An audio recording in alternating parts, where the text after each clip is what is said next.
আপনি টাকা আনতে পারছেন না, কারণ আপনি টাকাকে সন্দেহ করেন, ভেতরে ভেতরে টাকাকে ভয় করেন। ছোটবেলায় শুনেছেন অনেক টাকা থাকলে মানুষ খারাপ হয়ে যায়, বেশি টাকা মানেই বেশি চিন্তা। আর এই বিশ্বাসগুলো আপনার মনের গভীরে বসে গেছে। আজ টাকা চাইলেও আপনার ভেতরের মন টাকাকে বিপদ মনে করছে, ভয় মনে করছে। আপনি বলছেন আমি টাকার জন্য কাজ করছি, কিন্তু ভেতরে একটা অপরাধবোধ কাজ করছে। ছোটবেলায় দেখা টাকার টানাটানি আপনার মনে গেঁথে রয়েছে, তাই টাকা এলেও আপনি ধরে রাখতে পারছেন না এবং আসছেও না।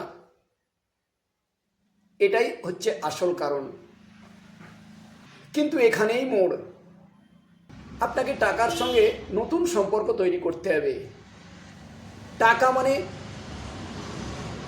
স্বাধীনতা, টাকা মানে নিরাপত্তা দান করার ক্ষমতা। এই বিশ্বাসটা আপনার গভীর মনকে বিশ্বাস করান। আমি প্রতিদিন এমন টাকার মানসিকতার কিছু গোপন টিপস প্রতিদিন এখানে শেয়ার করি।